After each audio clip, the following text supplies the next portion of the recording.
సబ్కా సాత్ సబ్కా వికాస్ నినాదంతో దేశంలో మోడీ పాలన సాగుతుంది. దుబ్బాకలో గెలిచిన ఊపులో ఉన్న భారతీయ జనతా పార్టీ హైదరాబాద్లోనూ మేయర్ పీఠం దక్కించుకోవాలన్న సంకల్పంతో ముందుకు దూసుకెళ్తోంది.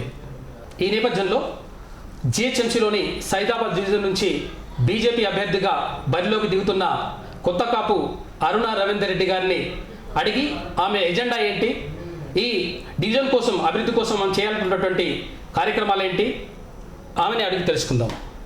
జిహెచ్ఎంసీలోని సైదాబాద్ డివిజన్ నుంచి బీజేపీ అభ్యర్థిగా బరిలోకి దిగుతున్న కొత్త కాపు అరుణ రవీందర్ రెడ్డి గారు మనతో ఉన్నారు. ఈ డివిజన్ అభివృద్ధి కోసం ఆమె ఏం చేయాలనుకుంటున్నారు, ఆమె ఎజెండా ఏంటి అనే విషయాన్ని ఆమెను అడిగి తెలుసుకుందాం. నమస్కారం అరుణ రవీందర్ రెడ్డి గారు. నమస్కారం అండి. బీజేపీ అభ్యర్థిగా సైదాబాద్ డివిజన్ నుంచి మీరు పోటీ చేస్తున్నారు. అవును. ఎలాంటి అభివృద్ధిని చూడాలనుకుంటున్నారు? ఈ సైదాబాద్ అభివృద్ధి కోసం ఎలా పాటుపడాలనుకుంటున్నారు? భారత్ మాతాకి జై, జై శ్రీరామ్. మొదటగా నేను పరిచయం చేసుకుంటున్నాను. నా పేరు కొత్తకాపు అరుణ రవీందర్ రెడ్డి. నేను సైదాబాద్ డివిజను 24వ వార్డు నుంచి బీజేపీ అభ్యర్థిగా పోటీ చేస్తున్నాను. గత 5 సంవత్సరాల నుంచి మేము పాదయాత్ర పర్యటన చేస్తున్నప్పుడు మాకు తెలిసొచ్చింది ఏంటంటే, గత 5 సంవత్సరాల నుంచి ఇక్కడ స్థానిక కార్పొరేటరు యొక్క వీక్నెస్, ఆమె చెయ్యని కార్యక్రమాలు అన్నీ మాకు ఇవాళ వెలుగులోకి వచ్చాయి. ప్రధానంగా ఏంటంటే రోడ్ల సమస్యలు, డ్రైనేజ్ సమస్యలు, వాటర్ ప్రాబ్లము, కరెంటు పోల్స్ సరిగ్గా పనిచేయట్లేదు అని, ఆమె ఏ సమస్య కూడా ప్రజలు తన దగ్గరికి తీసుకెళ్తే ఏది కూడా తను సార్ట్అవుట్ చేయలేదు అని చెప్పేసి వాళ్ళ బాధను వ్యక్తపరిచారు వాళ్ళందరూ. అంతెందుకండి, ఇప్పుడు మా ఇంటి ముందే రోడ్డు సరిగ్గా లేదు. మేము మా వెహికల్ బయటకు తీయాలంటే కూడా మాకు రోడ్డు సరిగ్గా లేదు. ఇక్కడ సైదాబాద్లో ఫిష్ మార్కెట్ అనే ఒక ఏరియా ఉంది. ఆ ఫిష్ మార్కెట్ ఏరియా నుంచి కూడా కింద ఒక పూసల్ బస్తీ అని ఉంటుంది. ఆ పూసల్ బస్తీ అవతల దాకా కూడా రోడ్డు కూడా సరిగ్గా లేదు. మెయిన్ రోడ్ అది, అసలు పాదచారులు కానీ పెద్ద పెద్ద వెహికల్స్ కానీ వెళ్ళే మెయిన్ రోడ్ అది. ఆ రోడ్లో అసలు కనీసం వెహికల్స్ కూడా సరిగ్గా వెళ్ళలేవండి. అందులో ఈ గత 5 సంవత్సరాల నుంచి అసలు ఆ రోడ్డు ఇప్పటిదాకా కూడా డెవలప్ చేసిన మాట లేదు, ఆనవాళ్ళు కూడా లేవండి ఇప్పటిదాకా. మరి స్థానిక కార్పొరేటరు మళ్ళీ ఆ దారిలోనే వెళ్తుంటారు, వస్తుంటారు, మళ్ళీ అది ఎందుకు గమనించలేదో మాకు అర్థం కావట్లేదు. సో మేము కనుక కార్పొరేటరు లాగా మమ్మల్ని ఎన్నుకుంటే కనుక మేము ఫస్ట్ చేయదలుచుకుంది ఆ రోడ్డు అభివృద్ధి, కరెంటు సమస్య కానీ, ఈ డ్రైనేజ్ సమస్య కానీ, ఇవన్నీ మేము తప్పకుండా నెరవేరుస్తామండి. వారి మాటలు, వారి ప్రజల యొక్క వాళ్ళ బాధను మేము ఇవాళ చూసాం కాబట్టి మాకు వెలుగులోకి వచ్చినందుకు నేను ఇవన్నీ తప్పక నెరవేరుస్తానని వారికి హామీ ఇవ్వడం కూడా జరిగిందండి. ఇంకొకటి పూసల్ బస్తీ అని ఒక బస్తీ ఉందండి మన సైదాబాద్ డివిజన్లో. ప్రతి ఒక్కరు కూడా వారు అక్కడ చాలా నిరుపేదలు డైలీ వేజెస్ లాగా చేసుకొని వారు వాళ్ళ జీవన చర్యను సాగిస్తుంటారు. వారు మొన్న వరద బాధితుల్లో కొంతమంది ఇల్లు కూడా కూలిపోయిన వారు ఉన్నారు. అలాంటి వారికి నేను మన మోడీ ప్రభుత్వము ప్రకటించిన విధంగా బల్దియా ఎన్నికల్లో ఈ కార్పొరేటర్స్ అందరిది ఎక్కువ మెజార్టీ వచ్చి మన భారతీయ జనతా పార్టీ మేయర్ కనుక అయితే కనుక ఈ వరద బాధితుల వారికి ఎవరైతే ఉన్నారో వారందరికీ నేను 25,000 తప్పకుండా వారికి పారితోషికం వచ్చేటట్టు నేను ఇప్పిస్తానని చెప్పి వారికి హామీ ఇస్తున్నానండి. ఇంకొకటి వెహికల్స్ ఎవరైతే పోగొట్టుకున్నారో ఈ వరద బాధితుల్లో వెహికల్స్, బండ్లు అంటే బండ్లు, సైకిల్ అంటే సైకిలు, ఇళ్ళు అంటే ఇళ్ళు, ప్రతి ఒక్కరికి ఎవరైతే ఏది కోల్పోయారో వారికి నేను తప్పకుండా ఇప్పిస్తానని వారికి హామీ ఇస్తున్నాను. హైదరాబాద్ని డల్లాస్ చేస్తానని, ఇస్తాంబుల్ చేస్తానని చెప్పేసి కేసీఆర్ గారు ప్రకటించారు. అవునండి. ఇప్పుడు ఎంతవరకు అభివృద్ధి జరిగిందని మీరు అనుకుంటున్నారు? అటు ఇటు తిరుగుతుంటారు మీరు, మీకే తెలిసి ఉండొచ్చు ఎంత దాకా అభివృద్ధి చెందిందో టీఆర్ఎస్ గవర్నమెంట్, ఎంత దాకా అభివృద్ధి చెందిందో, అది ఎంత దాకా అభివృద్ధి చేసిందో మీకే తెలిసి ఉండాలి. మీ డివిజన్లో ఎలా అనిపిస్తుంది? మా డివిజన్లో చెప్తున్నా నేను, జనరల్గా మన స్టేట్ గురించి కూడా చెప్తున్నానండి. మా సైదాబాద్లో అయితే అసలు మొత్తం గత్కుల రోడ్, ఇంతకు అదే చెప్పినట్టు నేను, మాది అసలు ఒక చిన్న వెహికల్ పోవాలంటే కూడా ఇంకొక వెహికల్ ఆగి మళ్ళీ ఇంకొక వెహికల్ రావాల్సి వచ్చే పరిస్థితి ఉంది. మొత్తం వర్షం పడి మొత్తం రోడ్లన్నీ కూడా కొట్టుకుపోయినాయి, చేసినాయి. అది ఏమాత్రం కూడా అసలు అభివృద్ధి చెందిన ఆనవాళ్ళు కూడా కనిపించట్లేదు మాకు అసలు. అది చూడాలండి ఎంత దాకా ఇది ఎంత విఫలమైందో ఇంకా మళ్ళీ ప్రజలకే తెలుసు అది. కాబట్టి వాళ్ళు ఇక ఎంత రివర్స్ ఉన్నారో మీకు తెలుస్తూనే ఉంది ఈ గవర్నమెంట్ గురించి. మీకు అయితే మేయర్ 5 సంవత్సరాలుగా మేయర్ కూడా టీఆర్ఎస్ పార్టీ నుంచే ఉన్నారు. తర్వాత మీకు స్థానికంగా ఉన్న కార్పొరేటర్ కూడా టీఆర్ఎస్ పార్టీకి చెందిన వాళ్ళే ఉన్నారు. అంటే అభివృద్ధి చేయలేదని మీరు అంటారా? అంతేనండి, చేయలేదనే కదండి అర్థం. ఇప్పుడు అన్ని గతుకులు రోడ్లు ఉన్నాయి అని అంటే కనుక దీన్ని బట్టి తెలుస్తుంది కదా, అసలు ఒక్క అభివృద్ధి కూడా జరగలేదు అని కూడా తెలుస్తుంది కదా. 2 days నుంచి మేము పాదయాత్ర చేస్తున్నాం మేము. దాన్ని బట్టి వారు ప్రతి ఒక్కరు కూడా స్థానికులు కూడా చెప్పడం కూడా తెలుస్తుంది మాకు. మేము వెళ్ళినా కూడా చూడమ్మా, నీళ్లు నిలబడ్డాయి, మా డ్రైనేజ్ సమస్యలు చూడండి, మాకు మున్సిపల్ వాటర్లలో డ్రైనేజ్ వాటరు కలిసి వస్తున్నాయి, మేము ఎట్లా తాగాలి, మాకు ఈ కరోనా టైంలో మాకు ఈ డ్రైనేజ్ వాటర్ తాగితే చేస్తే మళ్ళీ ఏమన్నా రోగగ్రస్తులు అయితే చేస్తే మేము మాకెవరు దిక్కు, మా పిల్లలకి ఎవరు దిక్కు, మాకేమన్నా అయితే చేస్తే అని వాళ్ళ బాధను వ్యక్తపరుచుకుంటున్నారు వారు. దీన్ని బట్టి మీకు అర్థమవుతుంది కదండి వారు ఎంత అభివృద్ధి చేశారో, స్థానిక కార్పొరేటర్ ఎంత అభివృద్ధి చేశారో మీకు అర్థమవుతుంది కదా. నేను చెప్పాల్సింది ఏముంది ఇంకా, ఇక్కడ వారే చెప్తున్నారు కదా, అంత ప్రజలే చెప్తున్నారు కదా.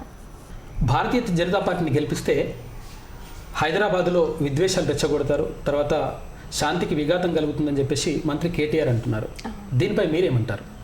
మా ఉద్దేశము అది కాదండి, మత విద్వేషాలను ఇది చేయడం మా ఉద్దేశం కాదు. మాకు దేశం భక్తి ఎక్కువ, మాకు దేశం అనేది మక్కువ ఎక్కువ. మీకు ఎక్కడైనా కానీ మత విద్వేషాలు అది మీకు ఈ భారత ప్రభుత్వంలో ఎక్కడైనా మీకు అట్లాంటి సూచనలు కానీ అలాంటి వార్తలు కానీ వచ్చిన సందర్భాలు అయితే మీకు ఏమైనా కనిపించినాయా? మీకు ఈ మోడీ గారి ప్రభుత్వంలో అయితే ఏం కనిపించలే కదా, వినిపించలేదు కదా మీకు. దీన్ని బట్టి మీకు తెలుస్తుంది మాకు మత విభేదాలు లేవు, మాకు అందరూ ఒకటే. మాకు దేశభక్తి ఎక్కువ కాబట్టి మేము మోడీ గారి ప్రభుత్వంలో మంచి పరిపాలన ఉండాలి, మంచిగా ఉండాలి అని చెప్పేసి మేము ఇది చేస్తున్నాం. కేటీఆర్ గారు మాకు ఈ మత మోడీ గారి ప్రభుత్వం వస్తే కనుక మత విద్వేదాలు వస్తాయి అని చెప్పేసి అనడము చాలా తప్పండి. ఇది మా మీద బురద చల్లడము సమంజసం కాదు. మా పార్టీకి మత విద్వేషాలు రెచ్చగొట్టే అవసరం లేదు. మాకు 2 అజెండాలండి, ఒకటి దేశాభివృద్ధి, ఇంకొకటి దేశభక్తి. మా మోడీ ప్రభుత్వంలో మీకు ఎక్కడన్నా కనిపించిందా చెప్పండి, వినిపించిందా కానీ వారి ఆధ్వర్యంలో వారి ప్రభుత్వంలో ఎక్కడైనా మత విద్వేషాలు రెచ్చగొట్టినట్టు అట్లా ఏమన్నా మీకు అనిపించిందా? ఇదంతా టీఆర్ఎస్ గవర్నమెంట్ మా మీద బురద జల్లే ప్రయత్నమేనండి. వారు కుళ్ళు కృతజ్ఞతలతో ఇవన్నీ రాజకీయాలు చేస్తున్నారు. ఇది అటువంటి అసలు ఎక్కడ జరగలేదండి. ఇది ప్రజల దృష్టిలోకి అయితే వచ్చే తీరుతుంది. ఒకవేళ జరిగితే కనుక ప్రజల దృష్టిలో అయితే తప్పకుండా వచ్చే తీరుతుంది. జరగలేదు కాబట్టి ఇప్పటిదాకా ప్రజల దృష్టిలో రాలేదు, అది మీరు గమనించాలండి. టీఆర్ఎస్ ప్రభుత్వం వరద సాయం కింద చాలామందికి, అంటే ఎవరైతే వరదకు గురవుతారో వాళ్ళకి 10,000 రూపాయలు వరద సాయం అందించింది. దీనిపైన మీరేమంటారు? టీఆర్ఎస్ ప్రభుత్వము వరద బాధితులకు 10,000 రూపాయలు వరద సహాయం అందించిందని చెప్పి అంటున్నారు. కరెక్టే. అది ఎవరి నుంచి వచ్చిందండి? అది మోడీ ప్రభుత్వం గారు ప్రకటిస్తేనే కదండి వచ్చింది. వారు అసలు మోడీ ప్రభుత్వం ఇచ్చిన దాన్ని చెప్పుకోక వీరు పంచుతున్నారు అని చెప్పి చెప్పుకొని వారు ఏం చేస్తున్నారు, వారి స్థాయి ఇప్పుడు ఎవరి కార్పొరేటర్లు వాళ్ళ జేబులలో వేసుకొని వాళ్ళకు తొత్తులు ఉన్నట్టు వాళ్ళ మద్దతు పలికేటోళ్ళకే వాళ్ళకే ఇచ్చుకున్నారు. వారంతా ఎవరైతే వరదకు బాధితులు గురైనారో వారికి ఎవ్వరికి కూడా సహాయం అందలేదండి. మా స్థానికంగా మా సైదాబాద్ డివిజన్లో అయితే ఎవరిని అడిగినా కూడా వారికి అందలేదనే చెప్తున్నారండి. అది ఇచ్చిన వాళ్ళకే ఇచ్చినారు, ఒక్కొక్కరింట్లో ఇద్దరికి ముగ్గురికి ఇచ్చినారని చెప్పేసి వారు వాళ్ళ బాధను వెళ్ళబుచ్చుకున్నారండి వారు. ఇవాళ అదే తెలిసింది మాకు పాదయాత్రలో కూడా. ఇప్పుడు మా అధిష్టానం బండి సంజయ్ అన్నయ్య గారు ప్రకటించినట్టు మా మేయర్ కనుక బీజేపీ కార్యకర్త బీజేపీ వారు వస్తే కనుక, మేయర్ కనుక అయితే కనుక మేము తప్పకుండా వారికి సహాయం చేస్తామని చెప్పేసి మాట ఇస్తున్నామండి. వారి ఆధ్వర్యంలో మేము తప్పకుండా 25,000 తప్పకుండా వారికి అందేటట్టు మేము చేస్తామండి. ఒకవేళ వారికి వల్ల సహాయం కాకుండా కానీ మా సొంతంగా మేము తప్పకుండా వారికి సహాయం చేస్తామండి. మేము ఇప్పుడు మీ డివిజన్లో పూసల్ బస్తీలో చాలామంది పేద ప్రజలు ఉన్నారు. వారి కోసం మీరు ఏం చేయాలనుకుంటున్నారు? ఒకవేళ మీరు కార్పొరేటర్ అవుతే మీరు ఏం చేయాలనుకుంటున్నారు వారి కోసం? మీరు వచ్చేటప్పుడు అయితే చూసారండి, రోడ్లు ఏ విధంగా ఉన్నాయో, ఎలాగ ఉన్నాయో మీరైతే వచ్చేటప్పుడు చూసారు కదా. కాబట్టి దీన్ని బట్టి ఏం చెప్తున్నానంటే, నేను నన్ను కనుక కార్పొరేటర్ లాగా గెలిపిస్తే కనుక మా పూసల్ బస్తీకి నేను తప్పకుండా అభివృద్ధి చేస్తానండి. వారికి ఎవరికి కూడా సరిగ్గా ఈ టీఆర్ఎస్ మన మోడీ గారు ప్రకటించిన 10,000 రూపాయలు రొక్కం అందలేదు వారికి. నేను వారికి తప్పకుండా మేయర్ కనుక మన బీజేపీ పార్టీ మేయర్ అయితే కనుక వారికి నేను తప్పకుండా 25,000 రూపాయల సహాయం చేస్తానని చెప్పేసి వరద బాధితులకు సహాయం చేస్తానని మాట ఇస్తున్నానండి. ఈ పూసల్ బస్తీకి మాత్రం ఇది నేను తప్పకుండా చేస్తానని వారికి హామీ ఇస్తున్నానండి వారి తరఫు నుంచి. నేను పూసల్ బస్తీకి ఇవాళ మేము పాదయాత్ర చేసినప్పుడు అక్కడికి వెళ్ళి చూస్తే పరిస్థితి చాలా ఘోరంగా ఉందండి. అక్కడ అన్ని గతుకుల రోడ్లు, మళ్ళీ కరెంటు సమస్య, రోడ్ల సమస్యలు, మళ్ళీ వాటర్ సమస్య, ఇవన్నీ చాలా కనిపిస్తున్నాయండి. అక్కడ వారి పరిస్థితిని చూస్తే నాకే చాలా బాధ అనిపించిందండి. అక్కడ వరద బాధితులకు అసలు వారికి సహాయమే అందినట్టు లేదు వారికి. వారు వాళ్ళ బాధలను చాలా వెళ్ళబుచ్చుకున్నారు. వాళ్ళ గోడు వింటుంటే నాకే చాలా బాధ అనిపించింది. మా బండి సంజయ్ అన్నయ్య గారు ప్రకటించినట్టు వరద బాధితులకు వారు ప్రకటించిన 25,000 పారితోషికము నేను వారికి కూడా వచ్చేటట్టు తప్పకుండా మా భారతీయ జనతా పార్టీ కనుక గెలిస్తే కనుక మేయర్ అయితే కనుక నేను వారికి ఆ నిధులు వారికి అందేటట్టు నేను తప్పకుండా ప్రయత్నిస్తాను. నా శాశక్తులా కృషి చేస్తానండి వారికి.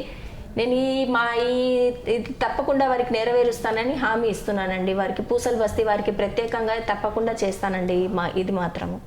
గత 5 ఏళ్ల నుంచి టీఆర్ఎస్ కార్పొరేటర్ మీ దగ్గర కార్పొరేటర్గా ఉన్నారు. అవును సార్. మరి ఇంతవరకు ఎంతవరకు అభివృద్ధి జరిగిందని మీరు అనుకుంటున్నారు? ఎంతవరకు అభివృద్ధి జరిగింది అని అంటే ఎలా చెప్పాలండి, ఇప్పుడు తనే ప్రకటించారు టీఆర్ఎస్కి ఓటేసిన ఎంఐఎంకి ఓటేసిన ఒకటే అని చెప్పారు.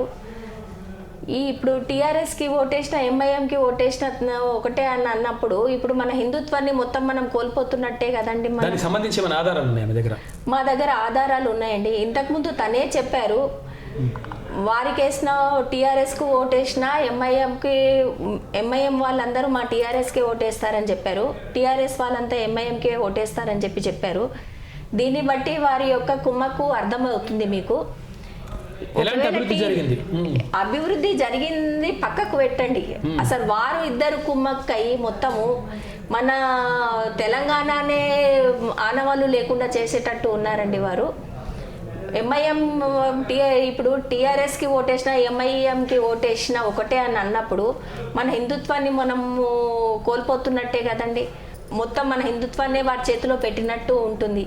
ఇప్పుడు రేపు పొద్దున మనము ఏ గుడికి వెళ్తామండి, మనం పండగలు ఎట్లా జరుపుకుంటాము, రేపు మన పిల్లలు సంక్రాంతి పతంగులు ఎక్కడ ఎగరేసుకుంటారు, మన పిల్లలు క్రికెట్ ఎక్కడ ఆడుకుంటారు, మన ఆడపిల్లలు మన ఇంటికి వచ్చేదాకా కూడా మనకు భద్రత లేకుండా ఉంటుంది. ఇప్పుడు ఇవన్నీ సమస్యలు మీకు నేను చెప్పాల్సింది కాదండి.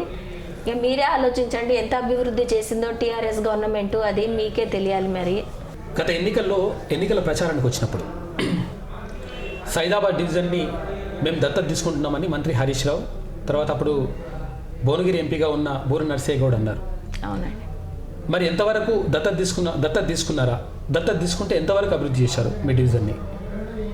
గత ఎన్నికలలో వచ్చినప్పుడు హరీష్ రావు గారు మరి బూర నర్సయ్య గౌడ్ గారు ఇద్దరు ప్రకటించారండి. మళ్ళీ బూర నర్సయ్య గౌడ్ గారు ప్రకటించినట్టు మళ్ళీ ఆయన ఎక్కడ పోయారో ఇప్పటిదాకా కూడా కనిపించలేదండి. అప్పుడు ప్రకటించిన వారు మళ్ళీ ఇప్పటిదాకా కూడా రాలేదు. మళ్ళీ మా సైదాబాద్ డివిజన్కే రాలేదు వారు. మళ్ళీ ఇంకొకటి ఎందుకు రాలేదని చెప్తున్నానంటే ఒక చిన్న ఎగ్జాంపుల్ చెప్తాను. వారు నిధులు కేటాయించాము అది ఇది అని అంటున్నారు. చిన్న ఎగ్జాంపుల్ చెప్తాను. మా సైదాబాద్ డివిజన్లో శ్మశాన వాటిక ఉంది. ఎంత దుర్భర పరిస్థితిలో ఉందో మీరు స్థానికులను కనుక్కోండి మీరు కావాలంటే. అప్పట్లో 2 కోట్లు శాంక్షన్ చేశారు అని చెప్పేసి కేటాయించారు అని చెప్పారు. మళ్ళీ ఆ 2 కోట్లు ఎక్కడ పోయినాయి తెలియదు. ఇప్పుడు శ్మశాన వాటికకు వెళ్తే ఒక వృద్ధులు కానీ ఎవరైనా వచ్చిన వాళ్ళు కూడా కూర్చోవడానికి కూడా కనీసం బెంచెస్ లేవు, కూర్చోవడానికి ప్లేస్ లేదు, నిలబడడానికి కూడా సరిగ్గా ప్లేస్ ఉండదు. అక్కడ ఉన్న 4 వాటిల్లోనే ఏదైనా చేసుకోవాలి, వారు ఏదైనా కార్యక్రమం చేసుకోవాలంటే కూడా చాలా దుర్భర పరిస్థితి ఉందండి. అక్కడ ఏదైనా డెవలప్మెంట్ చేయాలంటే చాలా ప్లేస్ ఉంది అక్కడ చేయడానికి శ్మశాన వాటిక. మళ్ళీ ఆ కేటాయించిన రొక్కం ఎక్కడ పోయిందో మళ్ళీ వారికే తెలియాలి. అది ఎంత అభివృద్ధి అయిందో మీరే ఒకసారి చూస్తే మీకే తెలుస్తుందండి. కేసీఆర్ ఇలాకాలోని దుబ్బాకలో బీజేపీ గెలుపు జిహెచ్ఎంసీ ఎన్నికలపైన ఏమైనా ఉంటుందని మీరు అనుకుంటున్నారా? ఉంటుందండి, తప్పకుండా ఉంటుంది అది. ఎందుకంటే దీన్ని బట్టే ప్రజలు ఇప్పుడే డిసైడ్ అయిపోయినారు. దుబ్బాక ఎలక్షన్స్ ఒక గుణపాఠం కావాలి, టీఆర్ఎస్ గవర్నమెంట్కి తప్పకుండా ఒక గుణపాఠం కావాలి అని చెప్పేసి వారు అంటున్నారు. అక్కడ ఎలాగైతే ప్రజలు తిరగబడ్డారో ఇక్కడ కూడా మన బల్దియా ఎన్నికలలో కూడా ప్రజలు అట్లానే రియాక్ట్ అయ్యి వారికి బుద్ధి చెప్పేటట్టు చేయాలని చెప్పి మేము కూడా ఆశిస్తున్నామండి. అక్కడ గ్రామీణ ప్రజలు అట్లాంటి వారే అక్కడ అంత రియాక్ట్ అయినప్పుడు మన బల్దియా ఎన్నికల్లో మన హైదరాబాద్ నివాసులు ఇంత ఎడ్యుకేటర్స్ ఉంటారు, సాఫ్ట్వేర్స్ ఉంటారు, ఎంప్లాయీస్ ఉంటారు, వీరందరికీ తెలియట్లేదా అండి? వీరందరూ చూడట్లేదా? వీళ్ళందరికీ అనుభవం అవ్వట్లేదా? అన్నీ అవుతున్నాయి కదా వారికి. వాళ్ళందరూ గమనిస్తున్నారు, వాళ్ళందరూ చూస్తున్నారు, వాళ్ళందరూ అనుభవిస్తున్నారు. ఇవన్నీ అయినాక వాళ్ళు ఎందుకు రియాక్ట్ అవ్వరండి? వారు తప్పకుండా వాళ్ళు వాళ్ళ యొక్క రియాక్షన్ చూపించి వారు ఎగైనెస్ట్ అయ్యి మన బీజేపీనే గెలిపిస్తారని చెప్పేసి మేము ఈ దుబ్బాక ఎన్నికలను ఒక స్ఫూర్తిగా తీసుకొని మేము ముందుకు సాగుతున్నామండి. తప్పకుండా మేము కూడా సైదాబాద్ డివిజన్లో మేము మా భారతీయ జనతా పార్టీని తప్పకుండా ఎగరవేస్తామని చెప్పేసి మేము ఘంటాపథంగా చెప్తున్నాము. మేము ఈ భారతీయ జనతా పార్టీ జెండాను సైదాబాద్ డివిజన్లో ఎగరేసి మా అధినేతలు బండి సంజయ్ అన్నయ్య గారు, మా కృష్ణారెడ్డి అన్నయ్య గారు, మళ్ళీ మన తెలంగాణ జేజామ అయిన డీకే అరుణ గారికి మేము బహుమానంగా ఇవ్వాలని చెప్పి మేము అనుకుంటున్నాము. ఇది తప్పకుండా నెరవేరుస్తామండి. మేము కరోనా సమయంలో ఈ రాష్ట్ర ప్రభుత్వం ఎలా స్పందించిందని మీరు అనుకుంటున్నారు? పాదయాత్ర చేస్తున్నాము. ఈ మాధవ్ నగరు, లక్ష్మీనగర్ కాలనీ, ఈ సంకేశ్వర్ బజారు, మళ్ళీ ఎర్కల బస్తీ అని ఇవన్నీ గత 2 రోజులుగా పాదయాత్ర చేస్తున్నాం మేము. వారు ఎలా చెప్తున్నారంటే మాకు కరోనా టైంలోనే మాకు స్థానిక కార్పొరేటర్ ఎటువంటి సహాయము చేయలేదు. మాకు ఈ వరద బాధితులప్పుడు కూడా మాకు ఒకసారి ఏ సహాయము అందలేదు. అలాంటప్పుడు మేము ఎట్లా స్పందిస్తారని చెప్పేసి మీరు వచ్చి మమ్మల్ని ఓటు వేయమని చెప్పి అడుగుతున్నారు అని చెప్పేసి వారు మమ్మల్ని నిలదీస్తున్నారు. వారు మళ్ళీ స్థానిక కార్పొరేటర్ ఎందుకు స్పందించలేదో మాకు తెలియలేదండి. అక్కడైతే ఒక పూజారి గుళ్ళో హనుమాన్ టెంపుల్లో పూజారి గారట, ఆయన అయితే తన గోడు వెళ్ళబోసుకొని కళ్ళనీరు తీసిన సందర్భం ఉంది. వారికి జీతాలు లేక పొట్ట గడవక చాలా ఇబ్బంది పడ్డారంట వారు. ఇంకొకటి వారి ఇంట్లో నీరు మొన్న వరద బాధ అప్పుడు నీరు కూడా వచ్చి ఇంకా చాలా ఇదైందంట. దెబ్బ మీద దెబ్బ అన్నట్టు మాకు చాలా పరిస్థితి ఇదిగా ఉంది అని చెప్పి చాలా బాధ వ్యక్తపుచ్చుకున్నారు వారు. మళ్ళీ ఎలా చేయాలేమో మరి చూడాలండి. మళ్ళీ సైదాబాద్ డివిజన్లో ఇప్పుడు ఎన్ని కాలనీలు వస్తున్నాయంటే పూసల్ బస్తీ, fish market, SBH colony, Madhav Nagar colony, Lakshmi Nagar colony, Erikala బస్తీ, ఏకలవ్య నగర్, జాకీర్ హుసేన్ కాలనీ, ఆస్మాన్గఢ్, అమాల్ బస్తీ, ఫరా కాలనీ, ఎల్ఐసి కాలనీ, ఇవన్నీ కాలనీలు వస్తాయండి. శంకేశ్వర్ బజారు, ఈ మెయిన్ శంకేశ్వర్ బజార్లో అయితే వరదకు గురైన బాధితులు చాలామంది ఉన్నారండి. మొన్న ఏదైతే వరద బాధితులకు నిధులు కేటాయించారో వారికి అసలు అందలేదని చెప్పేసి చెప్తున్నారండి వారు. మరి అభివృద్ధి కార్యక్రమాలంటే ఇక అది మనం తర్వాత మాట్లాడుకుంటేనే బాగుంటుందేమో అనిపిస్తుంది నాకు. ఎందుకంటే అక్కడ ఎటువంటి అభివృద్ధి జరగలేదు, ఎక్కడ వేసిన గొంగళి అక్కడే ఉన్నట్టుంది. కాబట్టి మనం దాని గురించి మాట్లాడుకోకపోవడమే బెస్ట్ అనిపిస్తుంది నాకు. స్థానికంగా మలక్పేట్ నియోజకవర్గంలో, అసెంబ్లీ నియోజకవర్గంలో ఎంఐఎం నుంచి ఎమ్మెల్యే గారు బలాల గారు ఉన్నారు. తర్వాత మీ సైదాబాద్ డివిజన్లో టీఆర్ఎస్ కార్పొరేటరే ఉన్నారు. మరి అభివృద్ధి జరగలేదని మీరు అనుకుంటున్నారా? అభివృద్ధి జరిగింది అనుకుంటున్నారా? అభివృద్ధి జరిగింది అని మీరు నన్ను ప్రశ్నించడం కన్నా మీరు డైరెక్ట్ చూస్తేనే తెలుస్తుందండి. ఎందుకంటే చెప్పులు అమ్ముకునేటోడు చెప్పులే అమ్ముకుంటున్నాడు, బట్టలు కుట్టేటోడు బట్టలే కుట్టుతున్నాడు, మళ్ళీ ఇంకా పండ్లు అమ్ముకునేటోడు పండ్లే అమ్ముకుంటున్నాడు. దీన్ని బట్టి మన స్థానిక కార్పొరేటరు టీఆర్ఎస్ గవర్నమెంట్ కార్పొరేటర్ గారు ఉన్నారు, మళ్ళీ ఎంఐఎం ఎమ్మెల్యే బలాల గారు ఉన్నారు. మళ్ళీ వారి పొత్తు మాకు అర్థం కావట్లేదు. ఎక్కడ వేసిన గొంగళి అక్కడే ఉంది అన్నట్టు వారు ఎటువంటి జాబులు ఇప్పిస్తామన్నారు, ప్రతి ఒక్క ఇంటికి గవర్నమెంట్ జాబ్ ఇప్పిస్తామని అన్నారు. మళ్ళీ నేను ఇంతకు ముందు చెప్పినట్టు చెప్పులు కుట్టేటోడు చెప్పులే కుడుతున్నాడు. అట్లాంటి దాన్ని బట్టి ఒకరు అసలు ఒక ఇంటికి కూడా ఒక జాబ్ కాదు కదా, ఒక డివిజన్కు కూడా ఒక జాబ్ వచ్చిన ఆనవాళ్ళు లేవండి. వాళ్ళు ఇప్పించిన పరిస్థితి లేదు. వారు ప్రభుత్వం ఇచ్చిన నిధులు కూడా వారికి దక్కలేదు. దీన్ని బట్టి అభివృద్ధి జరగలేదని అని చెప్పుకోవచ్చు కదండి మనము. అట్టిపండ్లు అమ్ముకునేటోడు అట్టిపండ్లే అమ్ముతున్నాడు, బట్టలు కుట్టేటోడు బట్టలే కుడుతున్నాడు.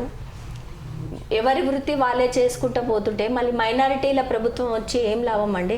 మరి కనీసం మైనారిటీలు వచ్చి మైనారిటీలనే కూడా డెవలప్ చేసుకోలేకపోయినారు వాళ్ళు చదువుకోలేక, చదువులు లేక, ఏమీ లేక, ఉద్యోగాలు లేక, ఏమీ లేకుండా వాళ్ళు ఎంత బాధపడుతున్నారో మళ్ళీ మాకు అర్థమవుతుంది. కనీసం మైనారిటీ ప్రభుత్వం, మైనారిటీ ఎమ్మెల్యే గారు వచ్చినాక తన కాన్స్టిట్యుయెన్సీలో మైనారిటీలన్నా డెవలప్ చేసుకోవాలి కదండి, అలా కూడా డెవలప్ చేసుకోలేదు. ఎటువంటి అభివృద్ధి కూడా జరగలేదు. మన స్థానిక కార్పొరేటర్ టీఆర్ఎస్ వచ్చినా కూడా వారు కూడా ఎటువంటి డెవలప్ చేయలేదు. ఇంటికి ఒక ఉద్యోగం ఇప్పిస్తామని చెప్పేసి అన్నారు టీఆర్ఎస్ గత ఎన్నికలలో టీఆర్ఎస్ గవర్నమెంట్. మళ్ళీ ఇంటికి ఒక ఉద్యోగం కాదండి, ఒక కాన్స్టిట్యుయెన్సీకి కూడా ఒక ఉద్యోగం లేదండి. అట్లాంటిది అసలు ఎటువంటి అభివృద్ధి కూడా చేయలేదు. ఇవన్నీ మళ్ళీ ప్రభుత్వాలు మన ప్రజలు చూస్తూనే ఉన్నారు. ప్రభుత్వం ఎంత దాకా చూస్తుందో, ఎంత దాకా చేస్తుందో అని వాళ్ళు గమనిస్తూనే ఉన్నారు, చేస్తున్నారు. మళ్ళీ ఇంత అభివృద్ధి చేయని, ఎటువంటి అభివృద్ధి చేయని మన ఈ టీఆర్ఎస్ గవర్నమెంట్ మనకెందుకండి? వారికి ఎన్నుకోకుండా మన భారతీయ జనతా పార్టీని ఎన్నుకుంటే కనుక ఇంకా అభివృద్ధి చేసి మన ఈ యొక్క కాన్స్టిట్యుయెన్సీని కానీ మన అసెంబ్లీ ఎన్నికలలో కానీ గెలిపిస్తే చేస్తే ఇంకా అభివృద్ధి చెందగలదు కదండి. తప్పకుండా గెలిపించాలి, భారతీయ జనతా పార్టీని గెలిపించాలి అని చెప్పేసి నేను కోరుకుంటున్నాను. కొంచెం మార్పు కోసమన్నా ఎలాగన్నా ఈ మార్పు తీసుకురావాలని ప్రజలను కోరుకుంటున్నాను. నేను తప్పకుండా గెలిపియండి భారతీయ జనతా పార్టీని. స్థానికంగా టీఆర్ఎస్ కార్పొరేటరే ఉన్నా కానీ తమ డివిజన్ ఎలాంటి అభివృద్ధికి నోచుకోలేదని, ఇక్కడ రాష్ట్ర ప్రభుత్వం కానీ, తర్వాత ఇక్కడ స్థానికంగా నియోజకవర్గం అయినటువంటి ఎంఐఎం ఎమ్మెల్యే ఉన్నా కానీ ఈ కాన్స్టిట్యున్సీకి ఎలాంటి అభివృద్ధి జరగలేదని, భారతీయ జనతా పార్టీని గెలిపిస్తే తప్పకుండా ఆ మోడీ గారి ఆధ్వర్యంలో, తర్వాత ఇక్కడ బండి సంజయ్ గారి ఆధ్వర్యంలో సైదాబాద్ డివిజన్ని అభివృద్ధి ఎజెండాతో ముందుకు తీసుకెళ్తామని, బీజేపీ వాళ్ళని మేయర్గా ఎన్నుకుంటే తప్పకుండా అభివృద్ధి జరుగుతుందని కొత్త కాపు అరుణ రవీందర్ రెడ్డి గారు ఆశాభావం వ్యక్తం చేస్తున్నారు. తప్పకుండా ఆమె విజయం సాధించాలని మనం అందరం కోరుకుందాం. సైదాబాద్ డివిజన్ ఓటర్లను నేనేమని కోరుకుంటున్నానంటే, భారతీయ జనతా పార్టీకి ఓటు వేసి నన్ను గెలిపించి సైదాబాద్ డివిజన్లో భారతీయ జనతా పార్టీ జెండాను ఎగరవేసేటట్టు నాకు సపోర్ట్ చేసి నన్ను గెలిపిస్తే గనక నేను వారి హామీలన్నీ నేను నెరవేరుస్తానని వారి కోరికలన్నీ నేను నెరవేరుస్తానని చెప్పేసి హామీ ఇస్తున్నాను. జై శ్రీరామ్, భారత్ మాతాకి జై.